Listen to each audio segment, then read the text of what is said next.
I had been counting down to this day for weeks.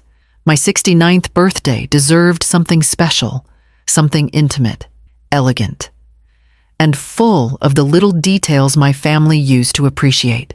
The morning had been a flurry of preparation, the lobsters and scallops I'd ordered from the harbor, the chilled bottle of vintage Riesling from the wine cellar, the hydrangeas clipped fresh from my garden and arranged in my mother's crystal vase.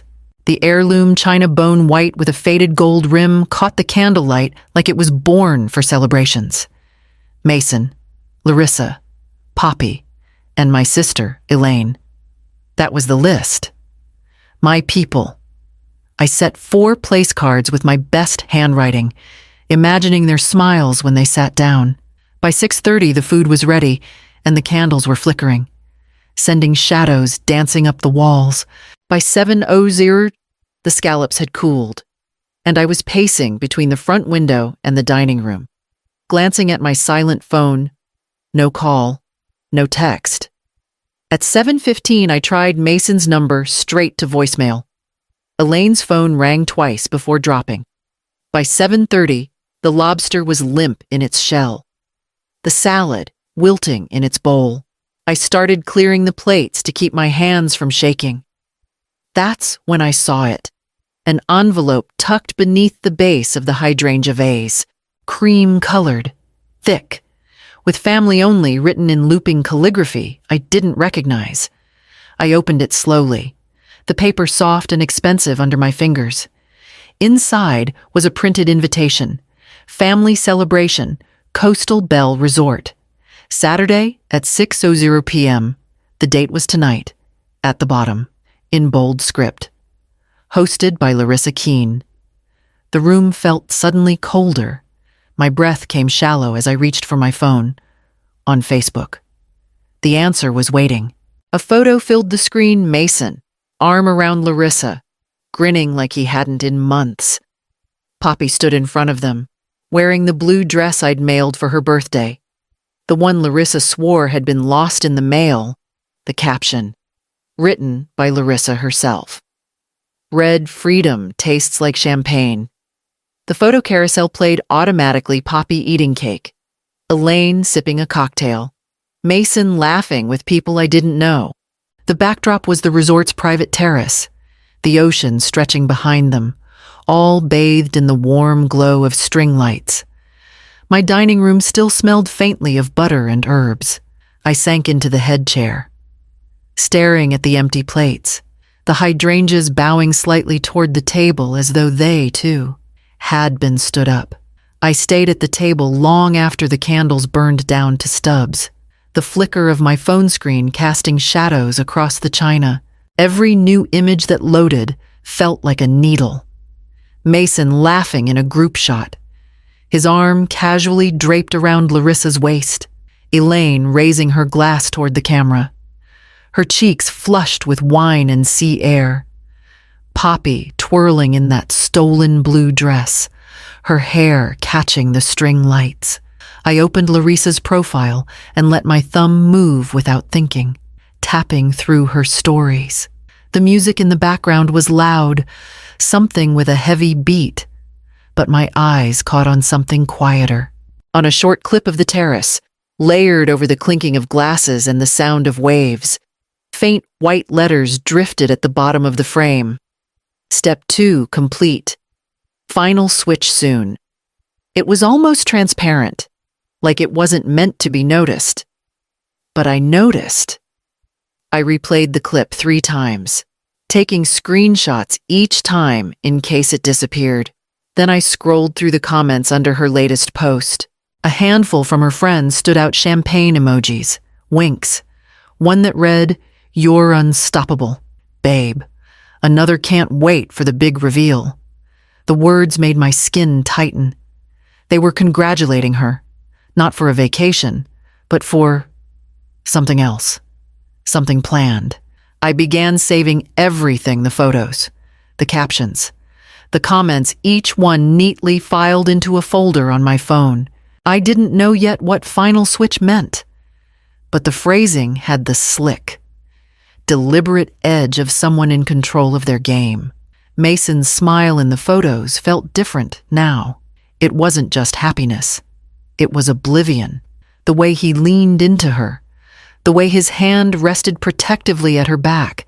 He didn't see what I was beginning to see. I set my phone down on the tablecloth and stared at the hydrangeas, their blooms soft but starting to wilt. The house was quiet, but my mind wasn't. The envelope, the photos, those ghostly white words in her video, they were pieces of something bigger. I reached for my phone again and opened a new note, typing a single line at the top. Start a timeline. The timeline in my phone grew quickly, each memory slotting into place like puzzle pieces I'd been too tired or too trusting to connect before. 2 years ago, I showed up for Poppy's winter recital 20 minutes early, only to find the auditorium nearly empty. When I asked an usher, she told me the performance had ended half an hour before. Later, Mason apologized, saying Larissa must have mixed up the time when she passed along the details. The following summer, we'd planned a Saturday picnic by the lighthouse. That morning, Mason called to cancel. Poppy wasn't feeling well. He said, I spent the afternoon weeding my garden, only to spot Larissa's social media post later that evening. Private family day on the water, with a picture of Poppy grinning on a sailboat. There was the birthday scarf I'd chosen for Poppy, hand-dyed silk from a local artist. I'd sent it by courier to be sure it arrived in time. Weeks later, when I asked if she liked it, Poppy looked puzzled and said she hadn't received any scarf. Larissa quickly cut in, saying, "Oh, that package must have been lost. We never saw it." Mason's calls had grown fewer. 2, where we once spoke twice a week. Now I'd hear from him only on holidays or after I initiated contact. And more often than not, Larissa's voice floated in the background, reminding him of something, or nudging him to wrap up the conversation. The moment that rose to the top of my mind was from a Sunday afternoon at the market. I'd rounded the corner of the produce aisle and saw Larissa standing with her phone pressed to her ear. I was close enough to catch her words before she noticed me. It's easier without her around. Her voice was low, almost conspiratorial. Then she spotted me, smiled as though nothing had happened, and asked if I needed help picking out apples. I scrolled through my growing list, my thumb hovering over the keyboard. This wasn't carelessness. This was a pattern, and patterns, once you saw them clearly, were hard to ignore. The next morning, the house felt too still, like the air hadn't moved all night. I was halfway through my first cup of coffee when my phone buzzed on the counter. It was from Larissa. She looked so lost. Good. Soon Mason won't even notice she's not part of our lives. I stared at the words, the steam from my coffee curling between me and the screen. My thumb hovered over the keyboard. But before I could type, another message appeared. Oops, wrong person. No explanation. No attempt to pretend it was about someone else. Just those 5 words, as if they were enough to sweep the first message into oblivion. I set the phone down carefully, the way you might handle a glass ornament that's about to shatter. My pulse was already climbing, but my thoughts were steady. She hadn't just excluded me, she was documenting it, reporting her progress to someone. I forwarded the screenshot to my laptop, printed 2 copies, and tucked them into an envelope, sliding it into the bottom drawer of my desk beneath a stack of old tax records. 1 copy stayed in my phone's photo album, backed up to the cloud. If Larissa thought I would panic and delete it, she didn't know me as well as she thought. I sipped the last of my coffee and reached for the phone again this time to call Conrad Ellsworth. We hadn't spoken in months, but I knew he still did consulting for a law firm in Portland. Conrad had a knack for finding the things people didn't want found. And more importantly, he knew how to make those things matter in court. When he answered, I didn't waste time with small talk. Conrad, I think my daughter-in-law is trying to erase me from my own family. And I need to know exactly how far she's planning to go. There was a pause. Then his voice came back, calm and deliberate. Tell me everything from the start. I did. And when I was finished, he said the words I'd been waiting for. All right. Let's see what she's hiding. 2 days later, Conrad called me back. His tone was brisk, like he'd been sitting on something urgent. I pulled a few property records. He said, "Your house, technically, it's listed under Mason's name as primary owner, with you as a co-signer. Standard setup when your husband passed." Right. Yes. That way Mason would inherit without probate. Why? Because Larissa's been in contact with a broker in Bar Harbor. They've met twice, once in her office, once here in town. She's discussed putting the property on the market. For a moment, I didn't breathe. This house, he confirmed. It can't move forward without Mason's signature. But here's the part you need to hear. The broker's file had a handwritten note, seller to secure co-owner approval ASAP. I leaned back in my chair, the envelope with Larissa's text still in the drawer beside me. So she's planning to convince Mason to sign without knowing what he's signing. Looks that way, and given how titles work, once his signature's on it, you'd have no legal claim. I pictured the Victorian, its creaking staircase, the sunlight that came through the stained glass at 4 in the afternoon, the smell of salt drifting in from the bay. It wasn't just a house. It was where Mason had taken his first steps, where Poppy had played with her wooden blocks on the parlor rug. Selling it would be erasing more than me. It would be erasing our history. What's her angle? I asked quietly. Could be a big payout. Could be leverage for something else. But she's moving faster than I expected. I hung up and sat in the stillness of the study, running my fingers over the arm of the chair. Larissa had already taken my place at the table, my presence in family photos. Now she was aiming for the walls around me. And if Conrad was right, she wouldn't stop there. Conrad's next call came late in the evening, his voice tighter than before. I kept digging. He said, Larissa's name came up again, this time in connection with Poppy's education trust. That trust was one of the few things I'd insisted on when Mason got married. It was funded with municipal bonds my husband had chosen himself, designed to mature right around the time Poppy would be ready for college. It was untouchable, at least. I thought it was. She's been pulling small amounts over the last year, Conrad continued, always under the label maintenance fees. Nothing big enough to raise alarms in any single quarter. But together, it's over 30,000. I gripped the phone harder. That money isn't for her to touch. It's for Poppy. I know. If it keeps going at this pace, the account will be empty in 18 months. And here's the part that bothers me most. These withdrawals aren't going to an education-related vendor. They're going into a personal account she controls. The heartbreak was sharp, but it didn't last long. It turned into something heavier, something solid. I could live with her cutting me out of birthdays and dinners. I could even swallow the humiliation of that empty table on my birthday. But going after Poppy's future, that was a different kind of cruelty. She's not just after me, I said. She's dismantling everything Mason and I have tried to build for that child. Conrad hesitated. You need to be prepared. Drew, this pattern isolating you, selling the house, draining the trust, it could be a setup. Once she's taken what she wants, there's a good chance she walks away. I thought of Mason, blindsided, holding nothing of the life he thought he'd built. I thought of Poppy, learning one day that the college she dreamed of was out of reach because her mother saw her future as an ATM. The ache in my chest was gone now, replaced by something cold and focused.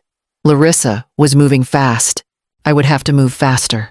The plan had been forming in my head since Conrad's last call. If Larissa thrived in the shadows, then the only way to stop her was to drag everything into the light somewhere she couldn't twist, edit, or delete. I waited until late afternoon, when Mason was likely home from work but not yet distracted by dinner or bedtime routines. My voice was steady when he answered. I was thinking. I began lightly. We should have a belated birthday dinner. Just the four of you and me. I've already got a place in mind. The Mariner's Table on the harbor. My treat. There was a pause. The faint rustle of movement on his end.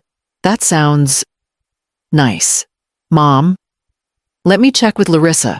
I could almost hear the conversation in the background, her tone sharp at first, then softening.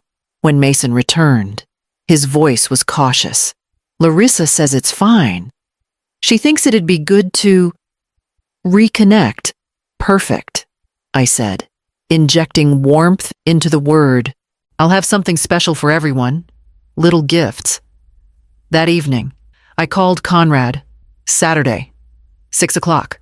I want the private dining room, but leave the partition open. Open, he asked. Just enough so the tables nearby can hear. I want witnesses who have no reason to take sides. By Friday, the pieces were in place. I'd chosen each gift carefully. Poppy's wrapped in bright paper, Mason's in crisp navy, Larissa's in polished silver. Only hers carried the weight of every screenshot, document, and record Conrad and I had collected. I spent the day before the dinner rehearsing not the accusations, but the calm, if I let emotion take over. She'd claim I was unstable. No, I needed to be measured, deliberate. When Saturday came, the harbor smelled of salt and wood smoke as I walked toward the restaurant. The private room waited. The partition, exactly as I'd ordered, opened just enough for the murmur of other conversations to drift in.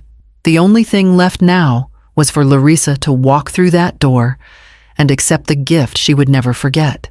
The evening began like any other family dinner. Warm on the surface.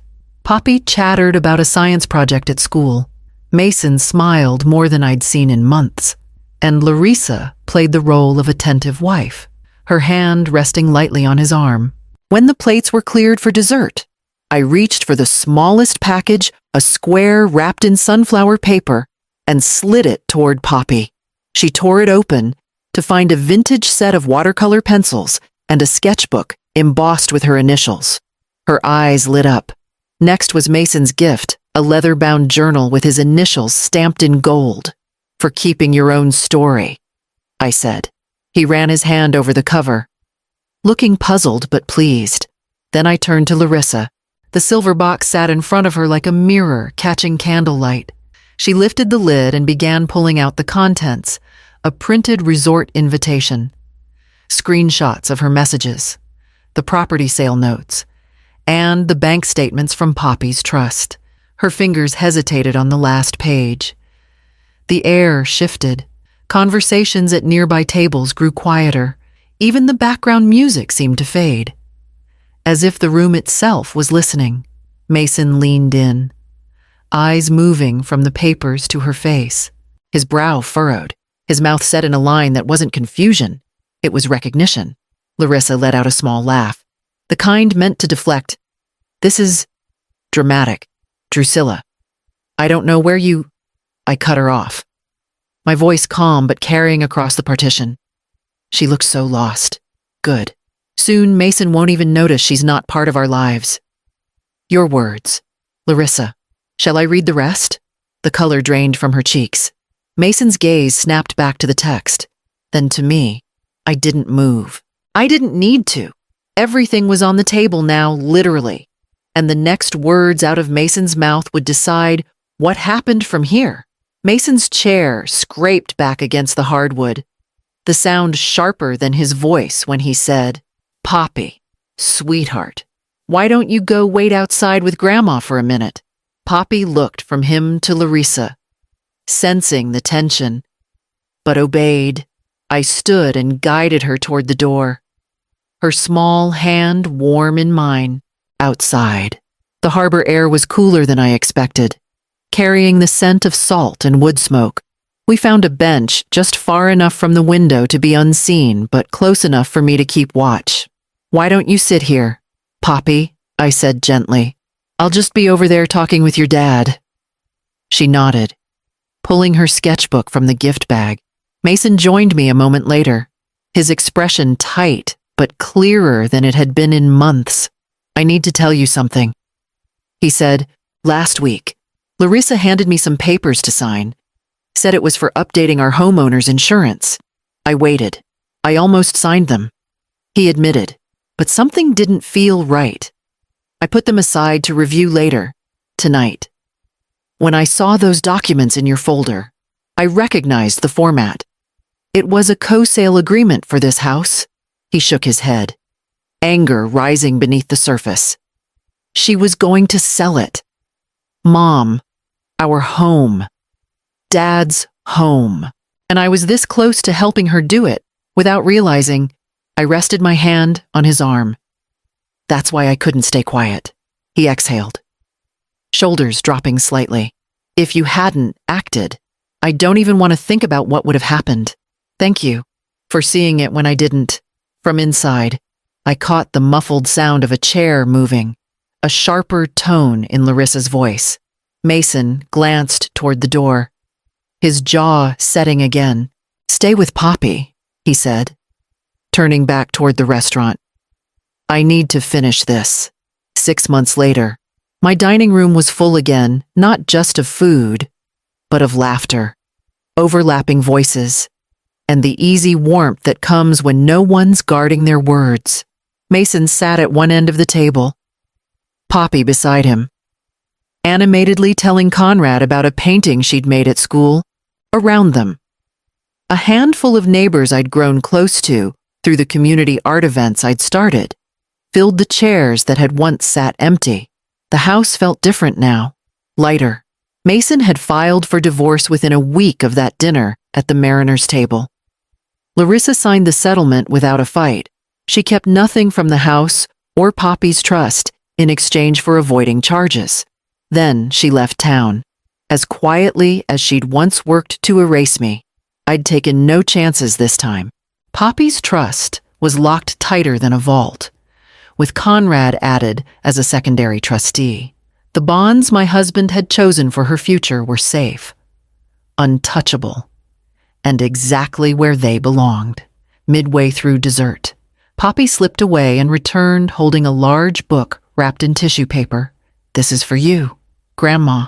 Inside was a scrapbook with the title, "Family is Who Shows Up."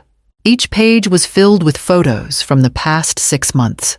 Birthdays in the garden, the art fair on Main Street, afternoons at the beach with kites and ice cream. She'd decorated it with drawings and little handwritten captions, some crooked, some perfect in their imperfection. Mason smiled quietly as I turned the pages. "I've started therapy," he said, almost shyly.